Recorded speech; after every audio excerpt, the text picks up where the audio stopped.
Okay, let's go with task number 6. We are very close to the end. We only have 2 weeks, more or less, but we have to continue, and this task is very important. The subject of this task is human rights. First of all, I ask you to watch this video you are watching right now. This is the so-called activity 0. So, if you are watching this video, you are in the activity 0. Everything is in order. And then I'm asking you activity number 1. In this activity number 1, you have to watch a video with a short history of human rights. Because, well, I imagine you know what is the meaning of human rights. This is precisely the question they propose to some people at the beginning of the video. What are human rights? Yeah, it's very easy. You are right. Human rights are the rights we have just because we are human beings. Imagine, okay, for example, I live in a small town. I am the owner of an apartment. Okay, I have some rights as owner of this apartment, for example. Okay, or imagine I pay every month an amount of money to I don't know to some sports club. I have some rights as a client of this club. But just because I am a human being, I have some rights. It is a very simple, a very easy idea. But mm, it was not always like that. You must not think that this idea of human rights was there ever at any time, because it wasn't the case. For many, many centuries, many human beings were were treated as if they were objects or animals. Okay, so okay, this is a very important point. Once you have watched this video, you have to answer some questions, quite easy questions. Maybe the most important is the last one of this activity number 1. It is something like that. Okay, now we already have the Universal Declaration of Human Rights. It was written just after World War II. It was a war, a terrible war. The rights of the human beings were destroyed. Human beings were murdered in a massive scale as never before. And the politicians, the people, they thought we have to do something to try to prevent something like this to take place, to occur again. And they wrote the Universal Declaration of Human Rights.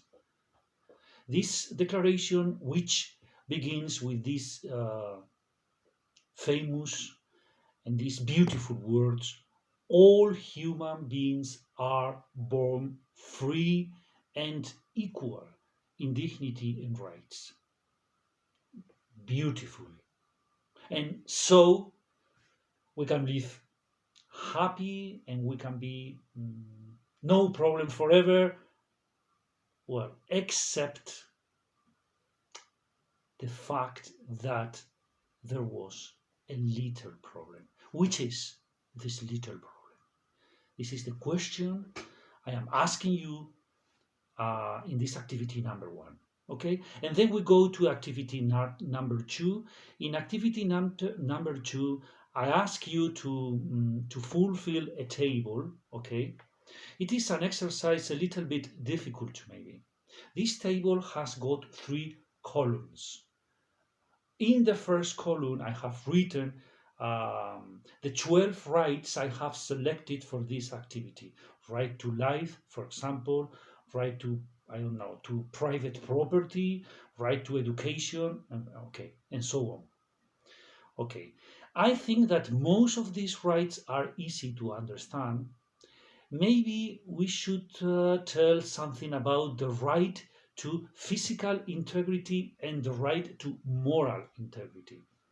The right to physical integrity means that no one has the right to hit you, to punch you.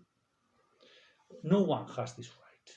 Of course, I suppose all of us remember images of, for example, policemen in the street hitting people who are occupying the streets illegally. Okay, that is true. But these are very extraordinary cases, extreme cases.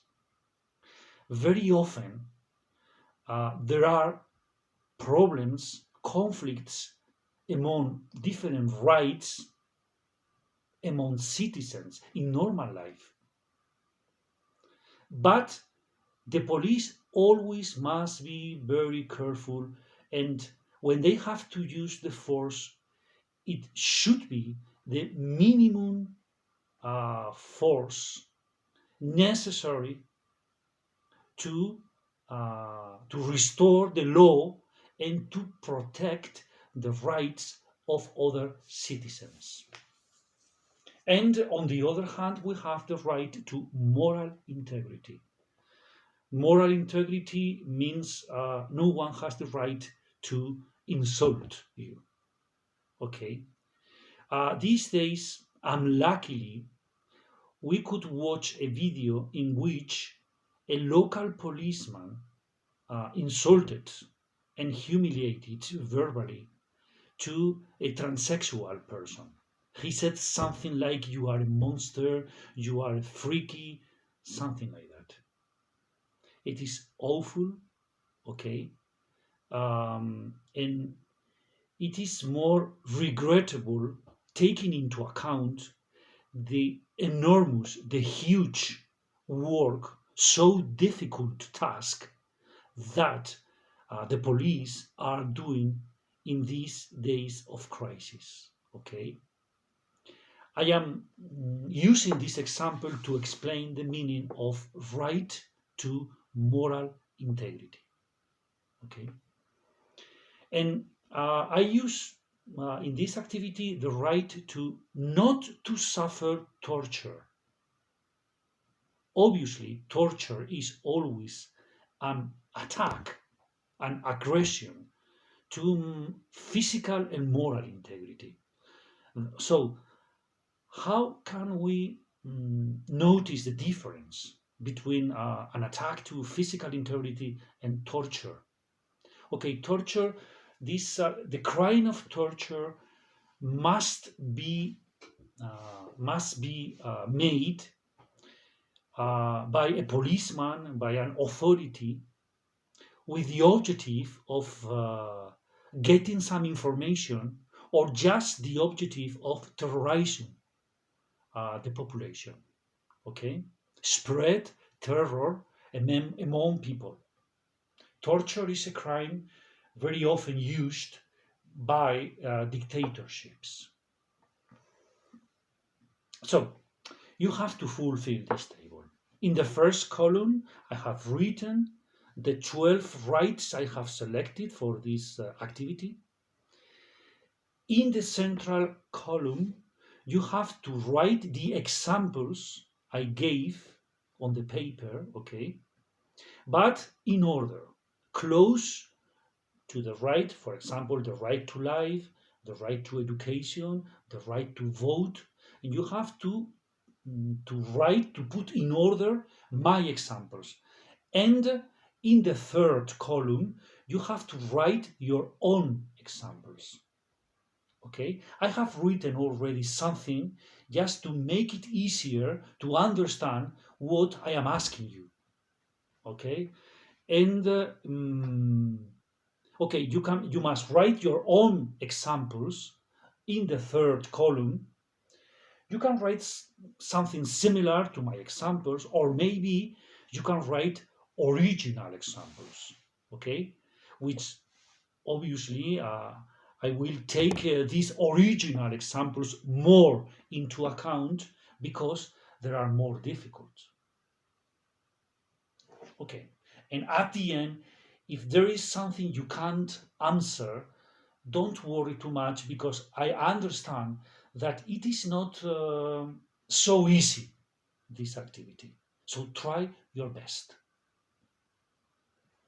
Warm regards, and thank you for your attention.